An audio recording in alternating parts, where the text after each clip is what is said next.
Hello students, in the last session we have started our new chapter of chemistry which is combustion and flame, and in that session we have discussed its first part which is combustion. हमने क्या discuss कर लिया था कि combustion होता क्या है, what are the product of combustion in case of complete combustion and in case of incomplete combustion. इसके अलावा हमने क्या पढ़ा था, what are the different types of combustion like rapid combustion, spontaneous combustion and explosion. इसके अलावा and other than that we have also discussed how can we extinguish a fire. And for that purpose, we can do three things. Either we can remove combustible substance, or we can remove the supporter of combustion, or that is third one is we can lower the ignition temperature. In which the majority of the thing that is used is to remove the supporter of combustion, which is air or oxygen, and we can do that by using a soda acid type fire extinguisher. We have also discussed what is soda acid type fire extinguisher, how it releases carbon dioxide, and how it cut down the supply of oxygen. So now we are going to discuss our rest of the chapter, which is about flames. We know not all substance undergo combustion, and not all substance undergo combustion produces flame. मतलब सभी substance ऐसे नहीं होते हैं कि जो हमारे जब कम्बशन करें तो वो फ्लेम प्रोड्यूस करें. Like we have discuss inflammable substances. Inflammable substances कौन सा सब्सटेंस होता है? वो substance the substance that produces flame and it undergoes combustion. कोई भी सब्सटेंस जो कि बर्न करने पर फ्लेम का प्रोडक्शन करता है, those are known as inflammable substances. So flame क्या है हमारी? फ्लेम है एक्चुअली होता क्या है, कोई भी फ्यूल है हमारे पास, when a fuel burns it releases vapours. जब भी किसी फ्यूल को हम इग्निशन टेम्परेचर देते हैं या फिर हम कह सकते हैं कि हम उसको हीट देते हैं, तो वो क्या करता है, वो वेपर रिलीज करता है, and these vapours catches fire and burn. मतलब ये वेपर्स क्या करती हैं, फायर को कैच करती हैं और बर्न करके क्या प्रोड्यूस करती हैं, फ्लेम का प्रोडक्शन करती है. Like a candle, petrol. Actually what happens when we provide a heat to the candle, जब हम कैंडल को बर्न करते हैं तो होता क्या है, कैंडल की जो वैक्स है हमारी, कैंडल वैक्स, वो हमारी मेल्ट होना स्टार्ट होती है, और मेल्ट होने के बाद वो जो मेल्टेड वैक्स है वो हमारी कैंडल की विक क्या कर लेती है, एब्जॉर्ब कर लेती है. This is candle wick. यहाँ से जब कैंडल मेल्ट होगी, मेल्ट होने के बाद ये जो विक है वो उसको एब्जॉर्ब कर लेती है, and as it absorbs it, ये सडनली फिर हमारे यहाँ पर हमने क्या दी हुई है, हमने उसको फायर दी हुई है. तो जो हमारी विक ने कैंडल मेल्टेड वैक्स को एब्जॉर्ब किया है, वो वैक्स किस में कन्वर्ट हो जाएगी, वेपर स्टेट में कन्वर्ट हो जाएगी. वेपर में कन्वर्ट होने के बाद वो क्या करेगी, वो फायर को कैच करेगी एंड इट बर्न्स आउट ना फ्लेम. तो वो क्या प्रोड्यूस करेगी, एक फ्लेम का प्रोडक्शन करेगी.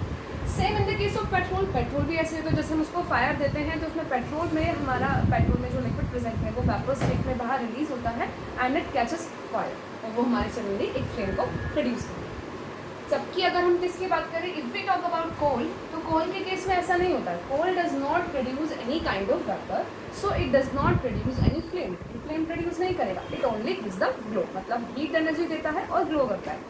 It doesn't produce any kind of flame. So now we are going to discuss about candle flame, or we can say what are the different zones of candle flame we are going to discuss. Actually candle is made up of two parts. Candle में दो part होते हैं. एक हमारी होती है paraffin wax. First part is of paraffin wax and second part is its wick. Paraffin wax क्या है हमारी? Paraffin wax is a substance which is obtain from petroleum. Petroleum के हाइड्रोकार्बन से पैराफिन वैक्स को बनाया जाता है. And wick is made up of a substance that can absorb liquid. उसको इस तरह के सब्सटेंस से बनाया जाता है ताकि वो क्या कर सके, वो लिक्विड को एब्जॉर्ब करे. This paraffin wax act as a fuel. ये पैराफिन वैक्स कैसे वर्क करती है? एज अ फ्यूल यहाँ पर वर्क करती है. So this is a candle and this is its paraffin wax. As we have given the heat, और we can say हमने उसको बर्न किया, तो क्या होगा, इस विक के आसपास का जो वैक्स होगा दैट स्टार्टेड मेल्टिंग. वो विक का हमारा वैक्स जो है वो मेल्ट करना स्टार्ट होगा, and once it gets melted it will be absorb by this wick. जैसे ही वो मेल्ट होगा ये विक उसको एब्जॉर्ब कर लेगी. And as I said earlier कि ये विक पे जो हमारी मेल्टेड वैक्स है देन वो किस में कन्वर्ट हो जाएगी, वेपर्स में कन्वर्ट होकर फायर कैच कर क्या प्रोड्यूस करेगी, and this flame has 3 different zones. Major हमारे बोल सकते हैं हमारे 3 डिफरेंट जोन्स इसमें प्रेजेंट होते हैं. What are these zones? First one is non luminous zone.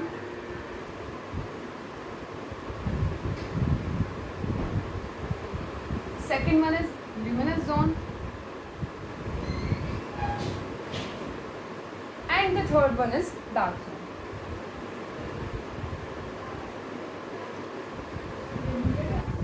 Let's have a look at the other different zones of candle.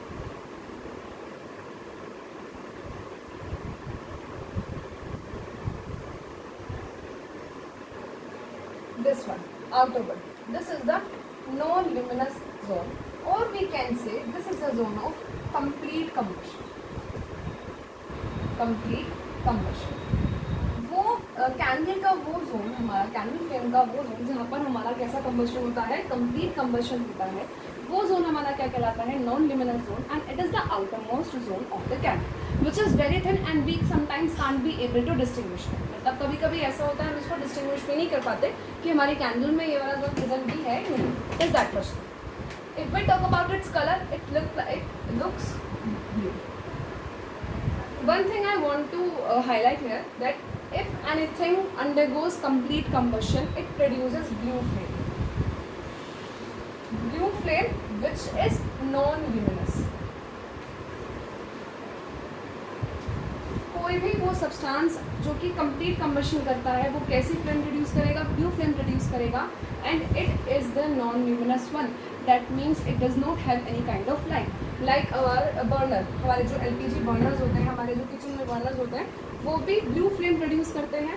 तो कैसे, मतलब वहाँ कंप्लीट कंबशन हो रहा है. बर्नर्स में जो हमारे छोटे छोटे होल्स हैं वो उनको सफिशिएंट अमाउंट में ऑक्सीजन प्रोवाइड करा रहे हैं, जिसकी वजह से वहाँ कंप्लीट कंबशन होता है. और वो कैसी फ्लेम प्रोड्यूस करते हैं? ब्लू फ्लेम प्रोड्यूस करते हैं. While if anything undergoes incomplete combustion, अगर कोई भी सब्सटेंस में कैसा कंबशन होता है? इनकम्प्लीट कंबशन होता है. Then in that case the flame produces is in the colour of blue. लेकिन अगर हमारा कैसा कंबशन हो रहा है? इनकम्प्लीट कंबशन हो रहा है, तो उस केस में हमारी फ्लेम कैसी होगी? येलो कलर की. And it is luminous. Luminous मतलब that it is has its light, मतलब ये शाइन करता है, हमें ग्लो कर सकता है. ओके, लाइक कैंडल की वैक्स. कैंडल के में हम जब डिफरेंट जोन्स पढ़ेंगे तो हम पढ़ेंगे उसमें मेजॉरिटी में जो हमारी होती है वो येलो कलर की फ्लेम. ठीक है, सो विल डिस्कस दैट. हमने क्या पढ़ा कि अगर हमारा कंप्लीट कंबशन होगा तो ब्लू फ्लेम होगी which is non luminous. And if it is complete combustion then yellow flame produce होगी which is not luminous. Okay, now we will come back to our candle flame. Candle में हमारा first zone कौन सा था? हमारा first zone is the non luminous zone which is the region where the complete combustion takes place and this flame is blue in color.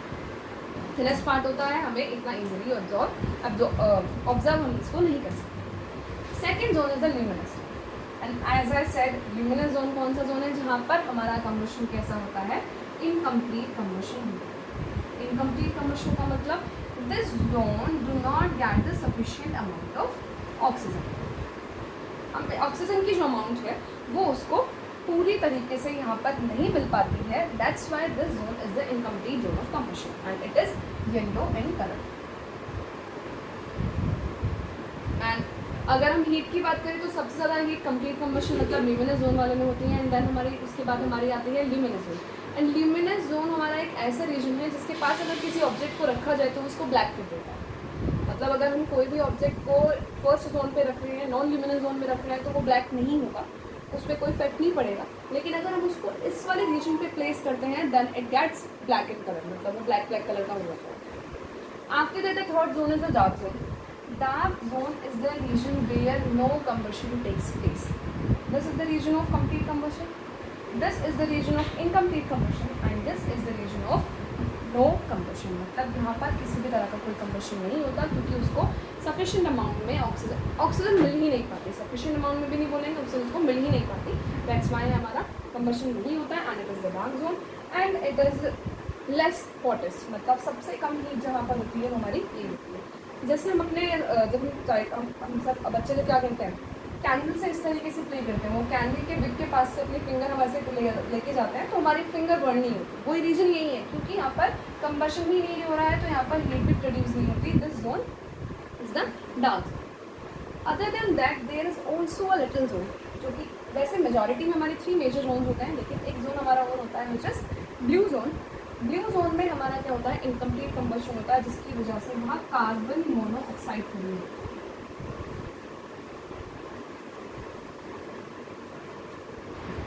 हमने क्या पढ़ा, complete combustion में ब्लू फ्लेम प्रोड्यूस होता है, लेकिन यहाँ इस लिक्विड के पास होता इनकम्प्लीट कंबशन है, प्रोड्यूस कार्बन मोनोऑक्साइड होती है, लेकिन जोन कौन सा है हमारा, ये ब्लू जोन। ठीक है, this is we can say this is the exceptional case. So these are the different zones of the candle flame. Candle flame के हमारे डिफरेंट जोन हो गए, मेजॉरिटी में 3 जोन्स होते हैं हमारे, non luminous, luminous and dark zone. Non luminous is the zone of complete combustion which is blue in color, luminous zone of incomplete combustion which is yellow in color, and dark zone is the region of no combustion. Okay, now we have completed for we can say we have completed the flame one. हमारा जो flame का topic था वो complete हो चुका है। इसके बाद हमारे इस चैप्टर से रिलेटेड कुछ और टर्म्स आते हैं, and the first term is calorific value. What is calorific value? And this, अगर हम कहीं भी फ्यूल के बारे में पढ़ते हैं, अगर हम फ्यूल को स्टडी करते हैं, तो हमें कैलोरीफिक वैल्यू ज़रूर पता होना चाहिए कि क्या होता है कैलोरीफिक वैल्यू। हमें पता है कि कोई भी जब सब्सटेंस का कंबशन होता है then it produces heat liberate करता है। तो ये बात हम, calorific value is the amount of heat liberated when a substance burns. Calorific value क्या है कि जब भी हम 1 kg ऑफ सब्सटेंस को बर्न करते हैं, तो वो उस टाइम पर on burning 1 kg of substance, how much amount of energy, how much amount of heat it is releasing, it is liberating, कितनी अमाउंट ऑफ हीट वो लिबरेट कर रहा है, रिलीज कर रहा है, that is called as calorific value. ठीक है, अगर हम उसको स्पेसिफिकली बोले तो कैलोरीफिक वैल्यू क्या है? Calorific value of a fuel can be defined as the amount of heat liberated when 1 kg of substance undergoes combustion. If I write it, so how can I define it? Calorific value of a fuel is the amount of heat liberated when 1 kg of substance undergoes combustion. And from there we can conclude, more the calorific value,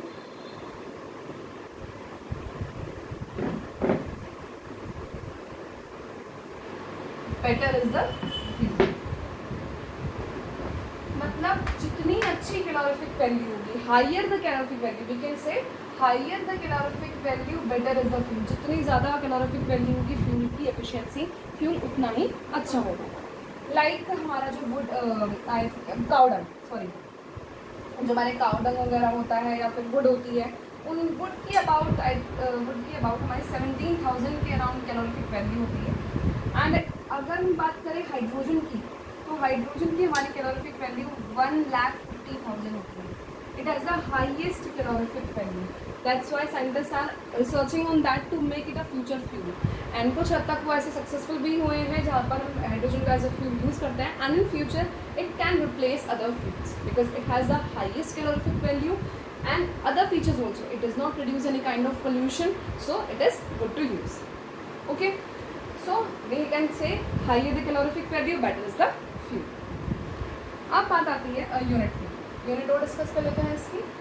unit क्या है हमारी calorific value को? इसकी SI unit, मतलब इसकी जो standard unit है वो हमारी क्या है, विच इज़ जूल पर kg, पर जो बेसिकली यूज़ की जाती है, जो ज़्यादातर यूज़ की जाती है, विच इज़ किलो जूल पर, दिस इज जूल।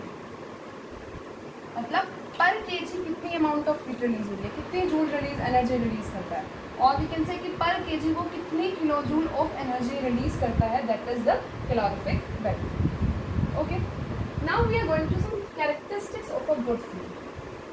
कि हमने कहा एक गुड फ्यूल है, लेकिन हम उसको किस एस्पेक्ट से मेजर करेंगे, क्या कंटेक्स्ट हम लेंगे उसको जज करने के लिए कि कोई भी फ्यूल हमारा अच्छा है या नहीं? There are some points, characteristics of good fuel. Good fuel की क्या कैरेक्टरिस्टिक्स है? First thing, it should have low ignition temperature. Have low ignition temperature. I have discussed ignition temperature in the first part. Second thing, मतलब किसी भी substance का ignition temperature कैसा होना चाहिए? लो होना चाहिए. Higher calorific value. Calorific value कैसी होनी चाहिए उसकी? Higher होनी चाहिए. Do not pollute. किसी भी तरह का कोई pollution cause ना करता हो. Neither एयर पॉल्यूशन, हमारा स्पेशली एयर पॉल्यूशन से ही कोज करता है या फ्यूल्स, ये चीज़ नहीं होनी चाहिए. And next one, easy to handle. Easy to handle and safe. Easy to transport. Transport easily होनी चाहिए. And cheaper. This is also aspect. In all these aspects, in all these points, natural gases are perfect. जो natural gases होती हैं वो इस सारे points में अच्छे से वो follow करती है. It has a ignition temperature, it has high calorific value also, it do not produce any kind of pollution, easy to handle and easy to transport and cheaper and easily available. All these points are well fulfilled by natural gases. And we have also discussed hydrogen gas. Hydrogen gas has higher calorific value. It also do not produce any kind of pollution. It has low ignition temperature also. Okay.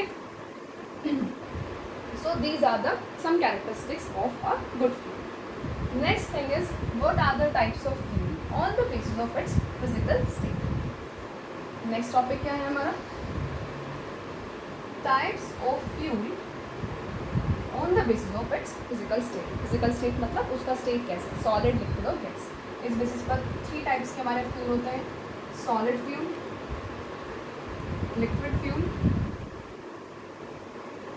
And gaseous fuel. Solid fuel, coal, wood, these are some solid fuels. Liquid fuel, LPG. LPG is liquefied petroleum gas. Petrol, diesel, oil. These are some liquid fuel. Gaseous fuels, natural gases like CNG, compressed natural gas. These are the gaseous fuels. So 3 types of fuel are there: solid fuel, liquid fuel, and the third one is gaseous fuel. Okay. Last topic we are left with in this chapter is the impact of burning fuel on the environment. What is the major impact, or we can say what are the harmful impacts of burning a fuel on the environment? Impacts of burning fuel on the environment. First thing is sorry, it releases SPM. SPM is suspended particulate matter. Actually, when a fuel burns, it releases some carbon particles. हमारे कुछ carbon particles भी release करता है जो कि हमारे environment में जाने के बाद वो पोल्यूशन कोज करते हैं. These are dangerous. एंड उन पार्टिकल्स को क्या कहा जाता है? Those particles are known as suspended particulate matter. They are dangerous. Dangerous in the sense they can cause pollution. Okay.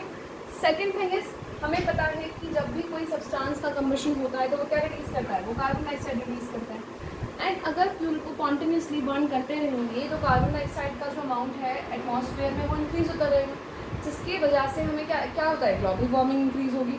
Global warming increase होने की वजह से आइस कैप्स जो है वो मेल्ट हो जाएंगे, हमारे जो ग्लेशियर्स है वो मेल्ट हो जाएंगे. इसके and because of that water level will rise. उसकी वजह से क्या होगा? वाटर लेवल राइज हो जाएगा, which can sometimes lead to the flood. Other next one is, third one is carbon monoxide. अच्छा, हमने जब प्रोडक्ट ऑफ कम्बशन पढ़े थे तो उसमें 2 प्रोडक्ट पढ़े थे.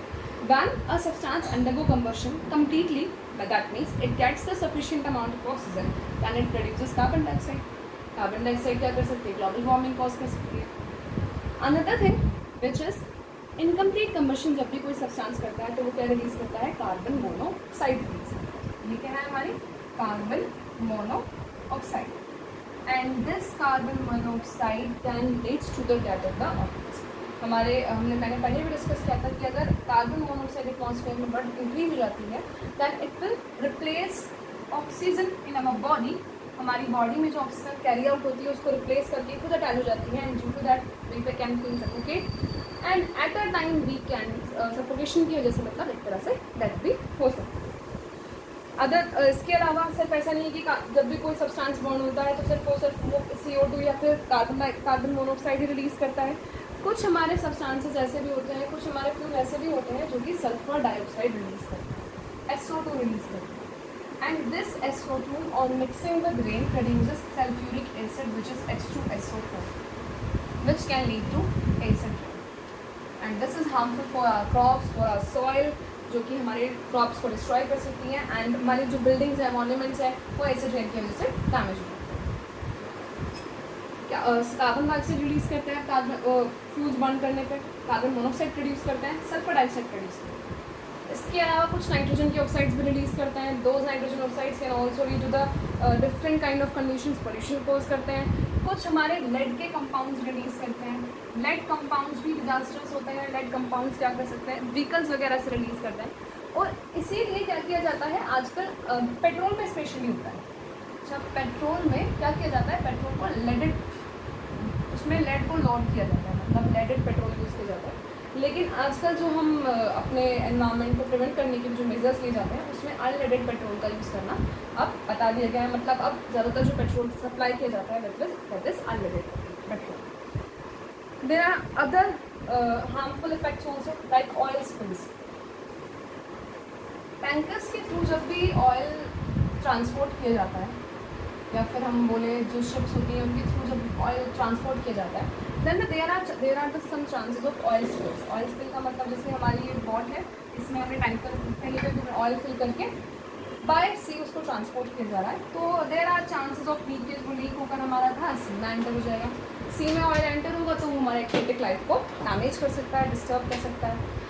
डैम्स भी कंस्ट्रक्ट किए जाते हैं। डैम्स भी क्या करते हैं, डैम्स भी अगर किसी एरिया में डैम को बनाया जा रहा है तो इस एरिया में क्या होता है, उस एरिया के आसपास का जितना भी एरिया होता है, जो पीपल, जो एनिमल्स, जो ऑर्गेनिज्म वहाँ रह रहे हैं, उनको वहाँ से रिमूव होना पड़ता है।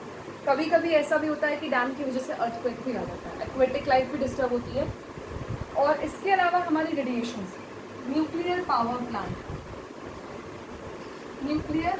प्लांट्स जो होते हैं उनसे जो रेडिएशंस निकलती हैं वो भी हमारे लिए बहुत हार्मफुल होती हैं। वो बहुत सारे ऐसी चीज़ें कॉज कर सकती हैं, म्यूटेशन कॉज कर सकती है, हमारी बॉडी में चेंजेस ला सकती हैं।